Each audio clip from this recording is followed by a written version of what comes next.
Hello everyone, welcome back to my channel ignore exams. I hope आप लोग अच्छे होंगे और आपके एग्जाम की प्रिपरेशन भी अच्छी चल रही होगी। आपको पता ही है कि आपके एग्जाम दिसंबर में होने वाले हैं, तो आपको अभी से प्रिपेयर करना पड़ेगा क्योंकि बहुत सारा आपका सिलेबस है और फर्स्ट टाइम ये एग्जाम कंडक्ट होने वाला है आपका एमएससी का। तो आपको पहले से आइडिया भी नहीं है किस तरीके से एग्जाम आएगा और प्रिपरेशन भी कहाँ से करनी है वो भी कोई अंदाज़ा नहीं लग पाता है। और इग्नू की क्लासेस भी नहीं होती हैं, तो कहीं से तो आपको प्रिपेयर करना होगा। इसीलिए आपकी डिमांड पर मैं आपके लिए एमएससी ज़ूलॉजी का प्रिपरेशन के लिए वीडियो लेकर आई हूँ। हमने पहले ही पार्ट 1 वीडियो डिस्कस कर लिया था इस चैप्टर का। ये हमारा पार्ट 2 वीडियो है। जिस भी स्टूडेंट ने लास्ट वीडियो नहीं देखा है तो मैं लिंक डिस्क्रिप्शन में डाल दूँगी, आप लोग देख लीजिएगा।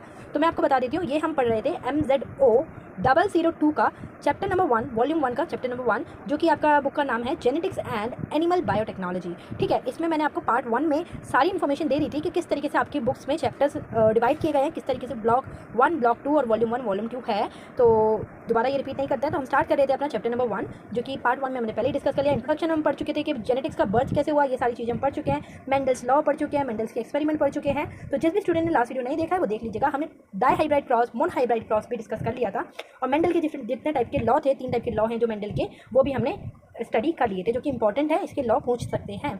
ठीक है, और हमने एक और थ्योरी पढ़ी थी जो कि थी क्रोमोसोमल थ्योरी ऑफ इनहेरिटेंस, जो कि इंपॉर्टेंट है। ठीक है, आज हमें स्टार्ट करना है ट्राई हाइब्रिड क्रॉस के साथ। तो चलिए स्टार्ट करते हैं ट्राई हाइब्रिड क्रॉस के साथ। इससे पहले मैंने लास्ट वीडियो में समझा दिया है, आप वो देख लीजिएगा। आज हम स्टार्ट करेंगे ट्राई हाइब्रिड क्रॉस। तो ट्राई हाइब्रिड क्रॉस क्या होता है, क्योंकि आपको पता है आपने 12th तक भी मेंडल्स लॉ पढ़ा है, बट ट्राई हाइब्रिड क्रॉस अभी तक 12th में नहीं आया था। सिर्फ मोनोहाइब्रिड, डाइहाइब्रिड तो आपने पढ़ा होगा, बट पहली बार आप पढ़ने जा रहे हैं कि ट्राई हाइब्रिड क्या है। तो मैं बताती हूँ आपको ट्राई हाइब्रिड क्रॉस क्या है। Trihybrid cross involve 3 contrasting trait. Mendel also performed crosses between plant which differ in the 3 contrasting trait and found that inheritance of multiple trait can also be explained by the law of segregation and law of independent assortment of chromosomes. क्या है, जैसे कि Mendel ने अपने कुछ experiment perform किए थे monohybrid cross और डाइहाइब्रिड क्रॉस। तो मोनोहाइब्रिड क्रॉस के अंदर मेंडल ने लिया था एक ही कैरेक्टरिस्टिक्स का मतलब कि उसने सिर्फ एक ही चीज़ देखी थी कि प्लांट टॉल होगा या शॉर्ट होगा, है ना, बोना होगा या लंबा होगा, उसने यही देखा था। तो वो एक टाइप का कैरेक्टर को ही देख रहा था मोनोहाइब्रिड में। तो डाइहाइब्रिड में वो 2 कैरेक्टर देख रहा था कि सीड, आपका जो सीड होता है वो राउंड होगा या रिंकल टाइप में होगा, और सीड का कलर क्या होगा। तो कलर और उसकी शेप 2 कैरेक्टरिस्टिक हो गए। वैसे ही ट्राई हाइब्रिड में क्या होगा कि जब किसी भी प्लांट के क्रॉस कराए जाएंगे और उसके 3 कैरेक्टरिस्टिक्स को लेकर देखेंगे कि उसमें क्या चेंजेस होता है, तो उसको बोलेंगे हम ट्राई हाइब्रिड क्रॉस। तो मेंडल ने क्या किया, उसने प्लांट का क्रॉस कराया और उसके 3 कैरेक्टरिस्टिक्स को देखा और उसने क्या कंक्लूजन निकाला कि वो उसके law of inheritance of multiple law of segregation और law of independent assortment of chromosomes को फॉलो करते थे ये ट्राई हाइब्रिड क्रॉस भी। तो ये मैंने पहले ही लॉ समझा दिया क्या होता है। तो इसने क्या कंक्लूजन निकाला कि ये जो उसके 2 लॉ हैं उसको ये ट्राई हाइब्रिड क्रॉस फॉलो करता है, और जो भी इसका कॉन्ट्रास्टिंग ट्रेड है, जो फाइनल रिजल्ट आएगा उसमें मल्टीपल ट्रेड्स नजर आएंगे। ठीक है, आपको फिगर दिख जाएगी, अभी मैं बताती हूँ। है इतना इसमें लिखने को नहीं आएगा, आपको 2 ही क्रॉस पूछ सकते हैं, अगर पूछेंगे तो पूछने को ये भी पूछ सकते हैं वैसे, क्योंकि हमें नहीं पता फर्स्ट टाइम एग्जाम होगा किस तरीके से आएगा। ठीक है, trihybrid cross involve 3 contrasting trait, yellow green seed, round wrinkle seed and tall short plant with the characteristics trihybrid ratio. क्या है, जैसे हमने पहले देखा था टॉल शॉर्ट, तो आप याद रखिएगा कि जो तीनों कैरेक्टर आपने पहले 2 कैरेक्टर देखे थे 2 क्रॉसेज में, अब वो दोनों कैरेक्टरिस्टिक्स को आप साथ में इन्वॉल्व कर लेंगे तो आपको ट्राई हाइब्रिड क्रॉस बना सकते हैं। तो क्या है, आप कलर भी देखेंगे, yellow green seed, round wrinkle seed. ठीक है, तो एक आपने शेप देख ली, कलर देख लिया, 2 कैरेक्टर हो गए। टॉल शॉर्ट 3 कैरेक्टर हो गए कि वो लंबा होगा या बोना होगा। तो 3 कैरेक्टरिस्टिक्स इसमें देख रहे हैं। तो ये ट्राई हाइब्रिड रेशियो आपकी बनेगी। तो इसमें इतना क्रॉसिंग दिखाया नहीं है, बट आपको बताया है कि इसकी रेशियो अगर निकल के आएगी तो आएगी 27 9 9 9 3 3 3 3 1। ठीक है, 1 आ जाएगा आपका लास्ट में। तो ये आप रेशियो याद रख लेना, वैसे नहीं आएगा लिखने के लिए, जहाँ तक देख सकते हैं हम। ठीक, अगर आप इसका डायग्राम बनाना चाहें तो इस तरीके से आपका डायग्राम दिया हुआ है। ठीक है, क्या है, 3 येलो कलर के उसने सीड लिए, 1 ग्रीन कलर का। ठीक है, तो 3 येलो कलर के लेने पर 3 राउंड मिले सीड, 1 रिंकल मिला, 3 टॉल मिले, 1 शॉर्ट मिला। मतलब प्रोबेबिलिटी ज़्यादा राउंड और जो डोमिनेंट होगा उसकी निकल के आएगी। तो टॉल हमें पता है डोमिनेंट था, तो 3 टॉल निकल के आ रहे हैं, 1 शॉर्ट निकल के आ रहा है जो कि रिसेसिव है। 3 राउंड निकल के आ रहे हैं जो कि डोमिनेंट कैरेक्टर था, और 1 रिंकल निकल के आ रहा है जो कि रिसेसिव ट्रेट था। ठीक है, तो 1 ग्रीन लिया, ग्रीन को अगर उसने नेक्स्ट जनरेशन में कराया तो 3 राउंड निकल के आए, 1 रिंकल सीड मिला उसे, 3 टॉल मिले, 1 शॉर्ट मिला, 3 टॉल मिले, 1 शॉर्ट मिला। तो इस तरीके से आप इसको बनाएंगे। तो जब इसकी मल्टीप्लिकेशन करेंगे तो आप 27 येलो राउंड टॉल सीड मिलेंगे आपको। तो ये 27 हो गया, जिस तरीके से आपकी रेशियो दी गई थी। 3 हो गया, ठीक है, 27 9 27 9, ये 27 9 9 9 9, फिर दोबारा से 9, 4 बार 9, 3 बार 3, 2 बार 3 और 1 बार 1। तो ये आपकी इसकी रेशियो भी आ जाएगी। तो ये इतना पूछेंगे नहीं, बट आपको याद रखना पड़ेगा क्योंकि इतना एक्सप्लेन इसमें करा भी नहीं है। ठीक है, तो स्टार्ट करते हैं। नेक्स्ट क्या है, allylic variation and gene function. Allylic variation gene function देख लेते हैं क्या होता है। ठीक है, इसमें आप इनकम्प्लीट और कंप्लीट और कोडोमिनेंस पढ़ेंगे, जो कि आप 12th क्लास में भी पढ़ चुके होंगे। ठीक है, तो इनकम्प्लीट डोमिनेंस आपको पता ही होगा। देख लेते हैं क्या होता है। Well we already know that gene comes in pair. हमें पहले से ही पता है कि जो हमारे जीन्स होते हैं, क्रोमोसोम्स होते हैं, वो पेयर में पाए जाते हैं, मतलब जोड़े में पाए जाते हैं। One from each parent. क्या है, जोड़े में पाए जाते हैं, मतलब एक अपने हर एक पेरेंट से मिलता है। हमें फादर से एक मिलेगा, सॉरी फादर से एक मिलेगा, एक जीन हमें फादर से मिलेगा, एक मदर से मिलेगा। ठीक है, और तब ये जाके जब बच्चे में आएगा तो ये एक पेयर बना लेगा। Incomplete dominance occur when neither gene is completely dominant over other resulting in an unique phenotype. क्या है, जब ये दोनों जीन मदर फादर से आते हैं तो इनमें से कोई भी एक जीन कंप्लीटली डोमिनेंस क्रिएट नहीं कर पाता है दूसरे जीन के ऊपर। भले से एक इसमें से रिसेसिव होगा, एक डोमिनेंट होगा, बट जो डोमिनेंट भी होगा ना, वो इस पर पूरी तरीके से हावी नहीं हो पाएगा, जिसकी वजह से एक नया टाइप का ही यूनिक टाइप का फिनोटाइप हमें मिलता है। तो उसको हम क्या बोलते हैं, इनकम्प्लीट डोमिनेंस। जब दो टाइप के जीन एक दूसरे को कंप्लीटली डोमिनेंट क्रिएट ना कर पाए दूसरे के ऊपर, तो हमें एक यूनिक फिनोटाइप मिलता है, जिसको हम बोलते हैं इनकम्प्लीट डोमिनेंस। एक एग्जांपल के तौर पे समझ लेते हैं। For example let's say we have a red flower and a white flower. Example में क्या है, हमारे पास एक लाल फ्लावर है, एक वाइट फ्लावर है। The gene from the red flower is dominant. जो हमारे पास लाल फ्लावर की तरफ से जीन है वो डोमिनेंट है। The gene from the white flower is recessive. जो वाइट फ्लावर की तरफ से हमारा जीन है वो रिसेसिव है। But the incomplete dominance we across these two flowers we might get pink flower. This is because neither gene is completely dominant over the other, so blend together to create something new. क्या है, example में हमने क्या देखा, एक हमने लिया red flower, एक लिया हमने व्हाइट फ्लावर, और इन दोनों की मीटिंग कराई, जो कि हमारा रेड फ्लावर जो था वो डोमिनेंट था और व्हाइट फ्लावर हमारा रिसेसिव था। ठीक है, बट इसमें इनकम्प्लीट डोमिनेंस हमें दिखा और इसमें नया यूनिक फ्लावर हमें दिया, जो कि हमारा पिंक कलर का फ्लावर था। इसमें क्या हुआ कि दोनों ही एक दूसरे के ऊपर पूरी तरीके से हावी नहीं हो सके, और जिसकी वजह से उसने एक नया तरीके का फिनोटाइप बना दिया, जो कि एक टाइप का पिंक फ्लावर निकला। ठीक है, मतलब दोनों ही आपस में ब्लेंड करके नया ही कुछ क्रिएट कर देंगे, जिसको हम इनकम्प्लीट डोमिनेंस के अंदर काउंट करेंगे। देख लेते हैं कोडोमिनेंस क्या होता है। Codominance occur when both alleles in a heterozygous individual express their trade equally. क्या है, कोडोमिनेंस के अंदर क्या होता है कि जब दो एलील होंगे हेट्रोजाइगस के अंदर और दोनों ही अपने ट्रेड को, अपने कैरेक्टरिस्टिक्स को इक्वली ही एक्सप्रेस करेंगे। मतलब जो पेरेंट्स से आया, जो फादर से आया, जो मदर से आया, दोनों ही अपना एक्सप्रेस कर रहे हैं पूरी तरीके से। मतलब दोनों ही एक दूसरे को पूरी टक्कर दे रहे हैं कि ना मैं तेरे को हावी होने दूंगा, ना मैं तुझको हावी होने दूंगा। ठीक है, this means that neither allele is dominant और रिसेसिव। इसका मतलब क्या होगा कि कोई भी एलील इनमें से, ना ही ये एलील डोमिनेंट है ना ही एलील रिसेसिव है, दोनों ही बराबर हैं। And both are express their phenotype, मतलब दोनों ने अपना फिनोटाइप एक्सप्रेस किया है। For example if a red flower and a white flower are cross, the resulting of the offspring have petals that are both red and white, creating a beautiful spectral patterns. क्या है, एक example के तौर पे हमने देखा कि एक रेड फ्लावर है और एक वाइट फ्लावर है, और जब इसकी पेटल्स बनी तो दोनों के ही वाइट पेटल भी मिली हमें और रेड पेटल भी मिली, मतलब दोनों ने ही फुली एक्सप्रेस किया खुद को और दोनों ही उभर के नजर आए सामने। ठीक है, for example if a red flower and white flower are cross, the resulting offspring में be petals that both red and white, resulting a beautiful sparkle pattern. ठीक है, स्पार्कल पैटर्न मिलेगा हमें और दोनों ही कलर का मिलेगा वो हमें। दूसरा एग्जाम्पल देख लेते हैं कोडोमिनेंस का। Another example of codominance can be seen in a human blood group. Human blood group जो हम देखते हैं उसमें भी कोडोमिनेंस फैक्टर ही होता है। There are 3 allele that determine blood type A B O. क्या है, हमारे ब्लड के अंदर 3 एलील होती हैं, ए बी और ओ, जो कि हमारे ब्लड ग्रुप को डिटरमाइन करती हैं कि हमारा ब्लड ग्रुप कौन सा होगा, ए पॉजिटिव या फिर ए या बी या ओ होगा या ए बी होगा। If an individual has an allele A and one B allele, they will be have AB blood group type which express both A B antigen on their surface of their red blood cell। क्या है, ये red blood cell के बारे में हम ABO blood grouping आगे पढ़ेंगे, but इसमें आप थोड़ा समझ लीजिए क्या है, इसी चैप्टर में पढ़ेंगे, दूर नहीं जाना है हमें। ठीक है, इसमें क्या होता है, जब एक एलील किसी के पास A है, एक के पास B है, ठीक है, और इनके पास एंटीजन भी AB होगा, तो ये आपको एक ब्लड ग्रुप देगा जो कि होगा हमारा AB ब्लड ग्रुप। ठीक है, इनके सरफेस पे यही प्रेजेंट होगा, तो ये भी आपका कोडोमिनेंस होगा। It's important to note that codominance is different from the incomplete dominance where the allele blend together to create an intermediate phenotype. In codominance both traits are fully express. जैसे कि कुछ बच्चे आप में से कंफ्यूज होंगे कि भाई इनकम्प्लीट डोमिनेंस में भी यही हो रहा था और कंप्लीट ये कोडोमिनेंस में भी यही हो रहा है, तो ऐसा कुछ नहीं है, दोनों की ही चीज़ें अलग हैं आपकी। जो कोडोमिनेंस में क्या हो रहा है कि जो दोनों ही फैक्टर हैं आपके, दोनों ही ट्रेड हैं, वो इक्वली एक्सप्रेस कर रहे हैं और दोनों ही आपके नए ट्रेड में, नए जो आपका ऑफस्प्रिंग आ रहा है उसमें नजर आ रहे हैं। जबकि इनकम्प्लीट डोमिनेंस में एक रिसेसिव है, एक डोमिनेंट है, बट दोनों ही एक दूसरे के ऊपर उभर के नहीं आ पा रहे हैं और नया टाइप का फिनोटाइप बना रहे हैं, जो कि फुल्ली एक्सप्रेस्ड हो रहा है, नया बन के आ रहा है। ठीक है, तो ये दोनों ही अलग हैं एक दूसरे से। ठीक है, एक हमारे पास नेक्स्ट टॉपिक है मल्टीपल एलील। मल्टीपल एलील क्या होता है, each organism can have only 2 allele of any gene but more than 2 allele are present in some organism। क्या है, हर एक ऑर्गेनिज्म के पास 2 टाइप के एलील पाए जाते हैं, हम सबको ही पता है, बट कुछ ऑर्गेनिज्म ऐसे होते हैं जिनके पास 2 से ज़्यादा एलील प्रेजेंट होंगे, तो उसको बोलेंगे multiple allele. When more than 2 allele different form of gene exist in a species, they are referred to a multiple allele or polymorphic। क्या है, जब डिफरेंट टाइप की फॉर्म हमारे जीन एग्जिस्ट करेंगे किसी स्पीसीज के अंदर, और उसको हम बोलेंगे मल्टीपल एलील और पॉलीमॉर्फिक भी बोल सकते हैं। They are variant of gene that exist in 2 और मोर फॉर्म। क्या है, ये हमारे वेरिएंट होते हैं जीन के, और ये हमारे दो या दो से ज़्यादा फॉर्म के अंदर पाए जा सकते हैं। The term polymorphism is derived from the Greek word poly which is means many. क्या है, जो हमारा पॉलीमॉर्फिज्म वर्ड आया है वो एक ग्रीक वर्ड है जिसका मतलब क्या है, पॉली का मतलब होता है मैनी, मतलब बहुत सारे, मॉर्फ का मतलब होता है शेप या स्ट्रक्चर। तो पॉलीमॉर्फिज्म क्या हो गया कि डिफरेंट टाइप के बहुत सारे स्ट्रक्चर या शेप हैं। It denotes variation at gene locus within a species. क्या है, एक स्पीशीज़ के अंदर जीन लोकस के अंदर जितने भी टाइप के वेरिएशन नजर आएंगे उसको ये डिनोट करेगा।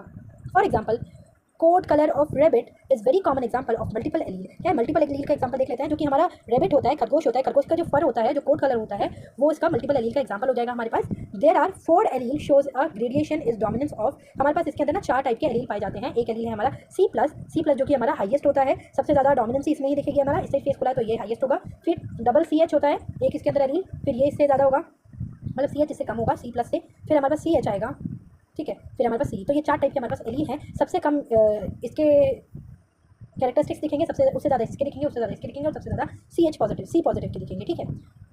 That is C positive is dominant to each of the remaining allele, which CCH is dominant to the remaining 2 series and so on. क्या है, जो हमारा C पॉजिटिव है वो सबसे ज़्यादा डोमिनेंट क्रिएट करेगा, सबसे ज़्यादा अपने कैरेक्टरिस्टिक्स को दिखाएगा, और जबकि जो डबल CH है वो हमारा से कम उससे दिखाएगा, और उससे कम ये दिखाएगा, उससे कम ये दिखाएगा, ठीक है। सबसे कम दिखाएगा हमारा C पॉजिटिव सबसे ज़्यादा दिखाएगा, ठीक है।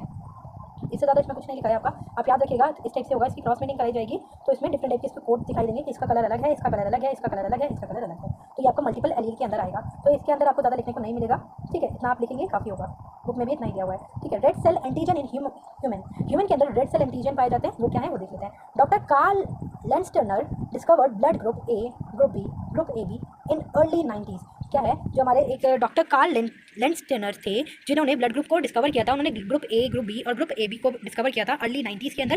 The human ABO blood group is a type of trade with the multiple allele, 3 distinct allele exist.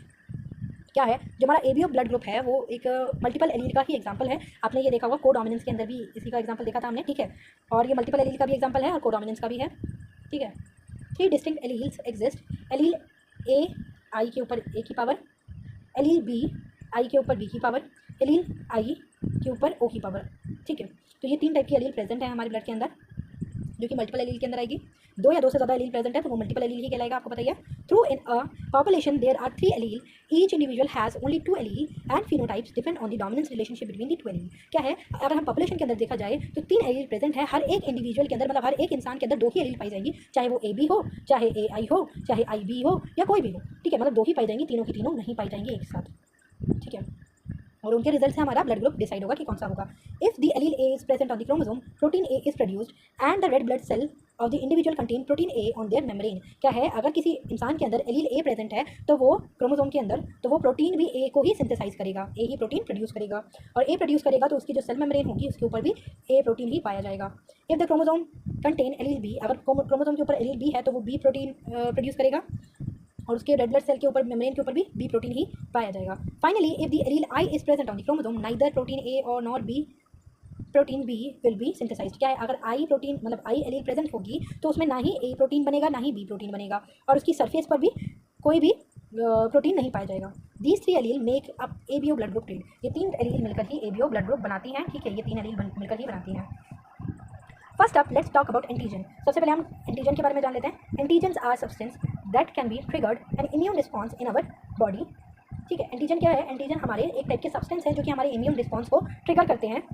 In blood there are 2 main antigen A and B। हमारे ब्लड के अंदर 2 टाइप के मेन एंटीजन पाए जाते हैं जो कि है A और B antigen. Now let's talk about antibodies. हमें जब ABO ब्लड ग्रुप पढ़ना है तो हमें एंटीबॉडी और एंटीजन के बारे में पता होना चाहिए। तो एंटीजन क्या है, कुछ टाइप के सब्सटेंस है जो कि हमारे इम्यून रिस्पॉन्स को ट्रिगर करते हैं, और 2 टाइप के ये हमारे एंटीजन पाए जाते हैं A और B।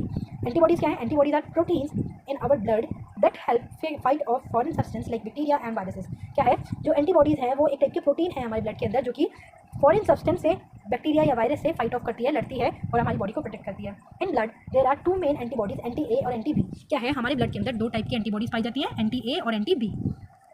Our blood type is determined by the presence or absence of antigen and antibody. हमारा ब्लड किस टाइप का होगा, कौन सा ब्लड ग्रुप होगा, ये क्या डिटरमाइन करेगा, किस तरीके से रिजल्ट निकलेगा कि हमारा ये ब्लड ग्रुप होना चाहिए। तो वो क्या होगा कि भाई कौन से टाइप के एंटीजन या कौन सी टाइप की एंटीबॉडी हमारी ब्लड में प्रेजेंट है या कौन सी एब्सेंट है, उस पर डिटरमाइन करेगा।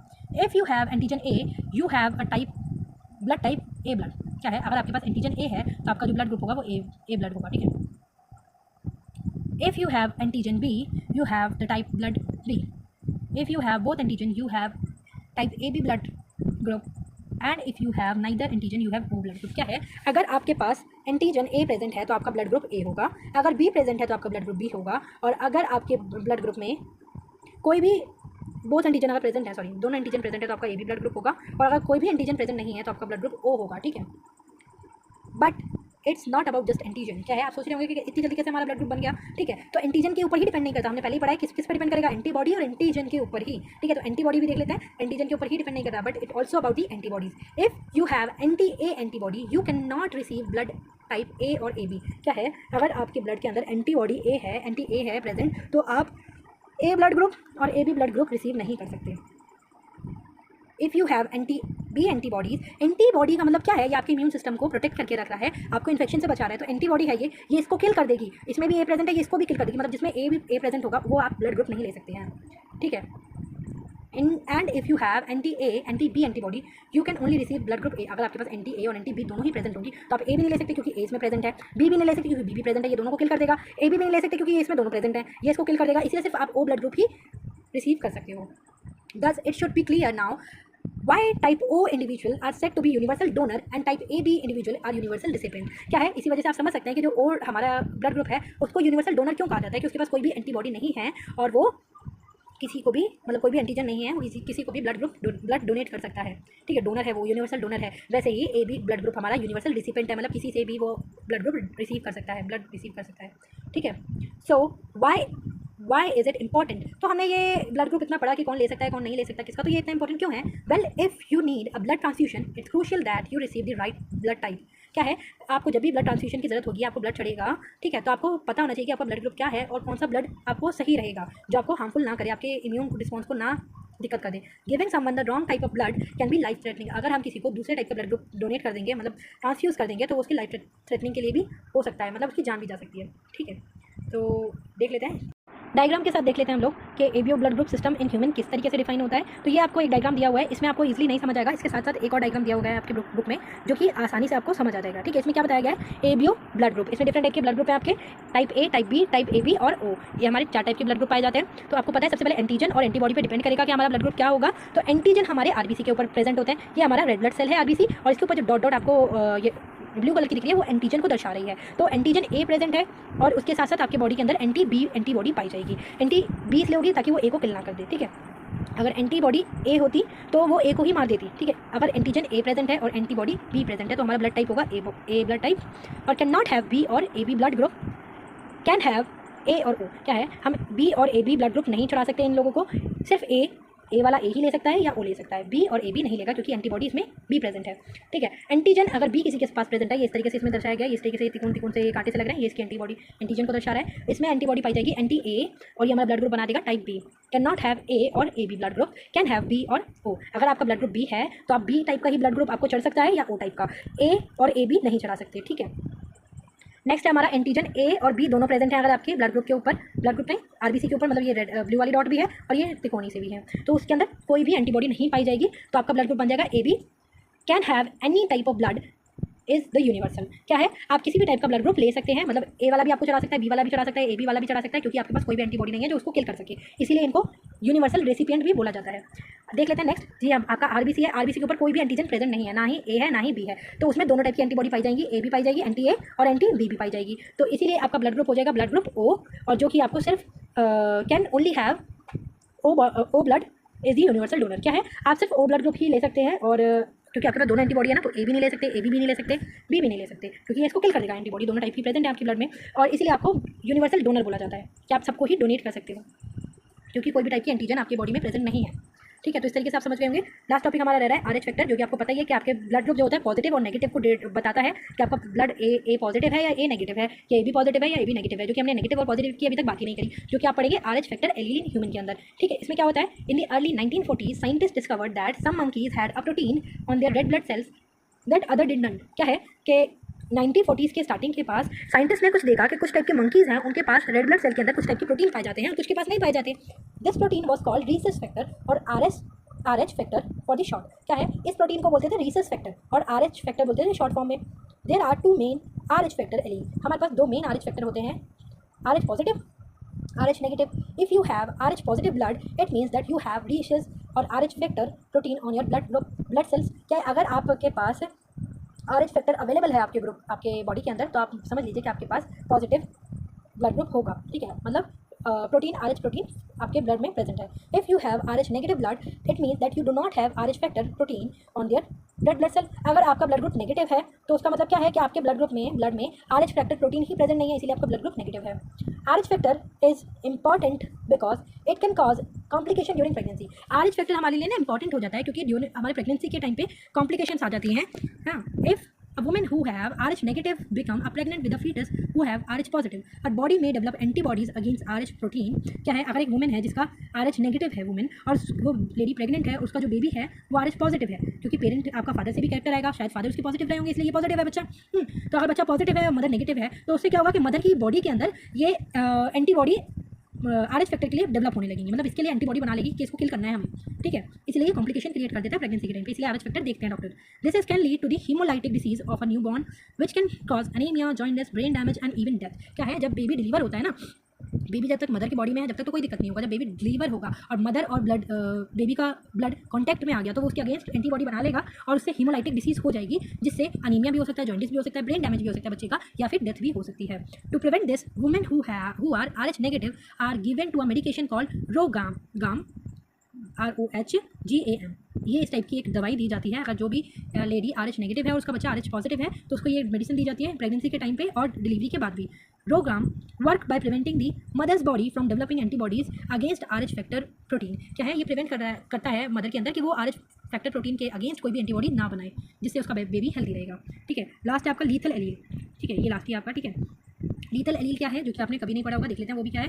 Lethal allele are genetic mutations that occur that cause death before an organism can complete its development. क्या है, लीथल एलील एक जेनेटिक म्यूटेशन है जो कि आपके जीन्स के अंदर हो जाती है, जिसमें ऑर्गेनिज्म कंप्लीटली डेवलप नहीं हो पाता और उसकी डेथ हो जाती है। This means that if an organism inherit 2 copies of lethal allele they will not survive. क्या है, इसका मतलब क्या हो गया, अगर वो 2 टाइप की लीथल एलील भी अपने अंदर कंज्यूम कर लेता है, कोई ऑर्गेनिज्म के अंदर 2 टाइप की लीथल एलील प्रेजेंट है, तो वो सर्वाइव नहीं कर पाएगा और वो उसकी डेथ हो जाएगी। One example of lethal allele is Tay Sachs disease. Tay Sachs disease क्या है, एक एग्जांपल है हमारे पास इसका, टेशेसिस डिसीज बोलते हैं जिसको। This is a genetic disorder that affect the nervous system that usually result in death by age of 4। क्या है, इसके अंदर क्या होता है, एक जेनेटिक डिसऑर्डर है जिसके अंदर ये नर्वस सिस्टम को डैमेज कर देता है और उसी के साथ उसकी एज के साथ साथ उसकी डेथ हो जाती है। Tay Sachs is caused by mutations in the HEXA gene which lead to the accumulation of harmful substance in the brain. क्या है, इसके अंदर क्या होता है, ये डिसीज के अंदर जो आपका हेक्सा जीन होगा उसके अंदर म्यूटेशन हो जाएंगे, चेंजेस हो जाएंगे उस जीन के अंदर, जिसकी वजह से हार्मफुल सब्सटेंस एक्यूमुलेट होते रहेंगे ब्रेन के अंदर और उसकी वजह से डेथ हो जाएगी इंसान की। ये एक एग्जाम्पल है टेशेसिस डिसीज के ऊपर। दूसरा एग्जाम्पल क्या है, another example is sickle cell anaemia. Sickle cell anaemia के अंदर भी यही होता है। This is a genetic disorder that affect the blood cell and causes them to be crescent shape instead of round. क्या है, जो हमारा ब्लड होता है वो राउंड शेप का होता है, जबकि मतलब RBC जो होता है वो राउंड शेप का होता है। पर सिकल सेल अनीमिया के अंदर क्या होता है, जेनेटिक डिसऑर्डर हो जाता है जिसकी वजह से उसकी शेप ही चेंज हो जाती है RBC की और वो क्रीसेंट शेप में बदल जाता है राउंड की जगह पे। Sickle cell anaemia can be lethal if any individual inherit 2 copies of the mutant gene, but it can be also be provided some protection against malaria if they only inert 1 copy. क्या है, अगर किसी भी individual के अंदर 2 lethal gene आ जाएंगे तो उसकी डेथ तो होनी है, और क्या कहते हैं, अगर एक ही जीन है उसके अंदर लीथल एलील एक ही प्रेजेंट है तो मलेरिया के अगेंस्ट भी प्रोटेक्शन देगा।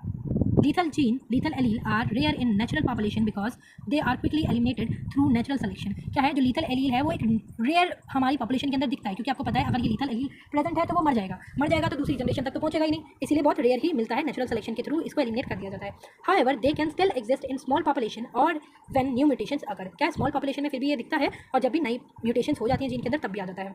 It's important to understand lethal allele because they can have significant impact on individuals population। genetic testings and counseling can help identify carriers of the lethal allele and prevent passing them to the future generation। क्या ये important है कि हम lethal gene के बारे में पता चले हमें, ताकि हम इसको प्रिवेंट कर सकें कि ये फ्यूचर जनरेशन तक ना पहुंच पाए। ठीक है, तो ये आपका फर्स्ट चैप्टर कंप्लीट हुआ। इसमें आपने APO ब्लड ग्रुपिंग इंपॉर्टेंट है और RH फैक्टर भी पूछ सकते हैं आपसे, ठीक है, कोडोमिनेंस इनकम्प्लीट डोमिनेंस भी पूछ सकते हैं। ठीक है, और आपको बाकी 3 लॉ तो पता ही होना चाहिए। और एक हमने थ्योरी पढ़ी है जो कि जेनेटिक म्यूटेशन की है, तो एक थ्योरी पढ़ी थी ना हमने स्टार्टिंग में, वो आप याद कर लेना, वो भी इंपॉर्टेंट है। तो ये आपके इंपॉर्टेंट क्वेश्चन मैंने बता दिए। अगर आप मुझे कमेंट करेंगे कि जो इसमें बुक में फर्स्ट चैप्टर के अंदर जो भी ऐसे 1 करके दे रखा होगा या ऐसे 2 करके दे रखा होगा, उसमें जो भी क्वेश्चन दिए गए हैं वो मैं आपको समझाऊँ, तो मैं वो भी ले आऊँगी। तो अगर आपको मेरा ये सेशन पसंद आया हो तो एक लाइक कीजिएगा, सब्सक्राइब कीजिएगा और कमेंट कीजिएगा कि आपको और भी ऐसे ही कंटेंट चाहिए तो मैं लेके आऊँगी। आप लोग कमेंट नहीं करते हो, इसलिए मैं भी आलस की तरह लेटी रहती हूँ, ठीक है। और आलस इतना आ जाता है कि चलो कौन बनाए जब बच्चे इंटरेस्ट ही नहीं दे रहे, तो ठीक है। तो आप जितना इंटरेस्ट दिखाएंगे मैं उतना ही आपके लिए फुर्ती से लेकर आऊँगी, ठीक है। तो आपको भी पता होगा जितना आप मोटिवेट मुझे करेंगे मैं उतना ही आपके लिए भी हेल्प कर पाऊंगी। तो मिलते हैं नेक्स्ट वीडियो में। Thank you for watching. आप मुझे बता दीजिएगा इसी का नेक्स्ट चैप्टर स्टार्ट करना है या फिर नेक्स्ट बुक का फर्स्ट चैप्टर स्टार्ट करें, ताकि एक एक करके हम प्लेलिस्ट बनाते जाएं। तो मिलते हैं नेक्स्ट वीडियो में। Thank you for watching. ऐसे ही मुझे सपोर्ट करते रहिएगा और एक प्यारा सा कमेंट कीजिएगा अगर नेक्स्ट वीडियो चाहिए तो। Thank you. अगर आप इसका डायग्राम बनाना चाहें तो इस तरीके से आपका डायग्राम दिया हुआ है, ठीक है। क्या है, 3 येलो कलर के उसने सीड लिए, एक ग्रीन कलर का, ठीक है। तो 3 येलो कलर के लेने पर 3 राउंड मिले सीड, एक रिंकल मिला, 3 टॉल मिले, एक शॉर्ट मिला। मतलब प्रोबेबिलिटी ज़्यादा राउंड और जो डोमिनेंट होगा उसकी निकल के आएगी। तो टॉल हमें पता है डोमिनेंट था, तो 3 टॉल निकल के आ रहे हैं, एक शॉर्ट निकल के आ रहा है जो कि रिसेसिव है, 3 राउंड निकल के आ रहे हैं जो कि डोमिनेंट कैरेक्टर था, और एक रिंकल निकल के आ रहा है जो कि रिसेसिव ट्रेट था, ठीक है। तो एक ग्रीन लिया, ग्रीन को अगर उसने नेक्स्ट जनरेशन में कराया तो 3 राउंड निकल के आए, एक रिंकल सीड मिला उसे, 3 टॉल मिले, एक शॉर्ट मिला, 3 टॉल मिले, एक शॉर्ट मिला। तो इस तरीके से आप इसको बनाएंगे। तो जब इसकी मल्टीप्लिकेशन करेंगे तो आप 27 येलो राउंड टॉल सीड मिलेंगे आपको। तो ये 27 हो गया, जिस तरीके से आपकी रेशो दी गई थी, 3 हो गया, ठीक है। 27 9 27 9, ये 27 9 9 9 9, फिर दोबारा से 9, 4 बार 9, 3 बार 3, सॉरी 2 बार 3 और 1 बार 1। तो ये आपकी इसकी रेशो भी आ जाएगी। तो ये इतना पूछेंगे नहीं, बट आपको याद रखना पड़ेगा क्योंकि इतना एक्सप्लेन इसमें करा भी नहीं है, ठीक है। तो स्टार्ट करते हैं। नेक्स्ट क्या है, allylic variation and gene function. Allylic variation और जीन फंक्शन क्या होता है उसके बारे में देख लेते हैं। इसमें आप जो आपने 12th में भी पढ़ा होगा, इनकम्प्लीट डोमिनेंस, को डोमिनेंस, वो सारी चीज़ें आप इसमें पढ़ने जा रहे हैं, ठीक है। तो इनकम्प्लीट डोमिनेंस आपको पता ही होगा। इनकम्प्लीट डोमिनेंस क्या होता है, well we already know that gene come in pair, one from each parent. Incomplete dominance occur when neither gene is completely dominant over the other, resulting in a unique phenotype. क्या है, हमने पहले ही पढ़ा है, हमें पहले से ही अंदाज़ा है कि जो हमारे जीन्स होते हैं, जो क्रोमोसोम होते हैं, वो हमेशा पेयर में पाए जाते हैं, जो कि एक हमारा पेरेंट से हर एक, मतलब हमारे मदर से भी एक मिलेगा हमें और फादर से भी एक मिलेगा, तभी हमारा वो पेयर हमारे अंदर ऑफस्प्रिंग के अंदर बनेगा। तो ये चीज़ हमें पहले से पता है। Incomplete dominance occur when neither gene is completely dominance over the other. Incomplete dominance कब होगा, जब दोनों में से कोई भी जीन एक दूसरे पर हावी नहीं होगा, किसी पर भी डोमिनेंस क्रिएट नहीं करेगा, ठीक है। तो तब इनकम्प्लीट डोमिनेंस होगा। इनकम्प्लीट डोमिनेंस में क्या होगा, जैसे आपके पेरेंट है, फादर की तरफ से एक जीन आया आपके अंदर, मदर की तरफ से एक जीन आया, और दोनों का ही आई कलर अलग है, और उन दोनों का जीन आया और उसने नया ही रिजल्ट बना दिया, किसी ने किसी पे प्रभाव नहीं करा, दोनों ही डोमिनेंट थे, बट दोनों ने ही एक दूसरे को नहीं हरा पाए, मतलब कोई रिसेसिव नहीं था उनमें से, इसीलिए इनकम्प्लीट डोमिनेंस हुआ उनके अंदर, resulting in a unique phenotype. तो उससे क्या होगा, एक नया टाइप का फिनोटाइप बनेगा, ठीक है। उसी को हम बोलते हैं इनकम्प्लीट डोमिनेंस, जिसमें दोनों के दोनों ही पूरे तरीके से डोमिनेंट हो गए एक दूसरे के ऊपर और नए टाइप का यूनिक फिनोटाइप बनाएंगे। एग्जाम्पल की तरफ से समझ लेते हैं। For example, let's say we have a red flower and white flower. देख लेते हैं एग्जाम्पल क्या है। हमारे पास एक रेड फ्लावर है, एक वाइट फ्लावर है। The gene for red flower is dominant. क्या है, जो जीन होगा रेड फ्लावर का डोमिनेंट होगा। The gene for white flower is recessive. क्या है, वाइट फ्लावर का जो जीन होगा वो रिसेसिव होगा। But in the incomplete dominance, if we cross these two flowers, we might get a pink flower. क्या है, अगर हम इन दोनों का क्रॉस कराएं, रेड और वाइट का, तो हमें एक पिंक कलर का फ्लावर मिलेगा, जो कि एक टाइप का यूनिक फिनोटाइप है। This is because neither gene is completely dominant over other, so they blend together to create something new.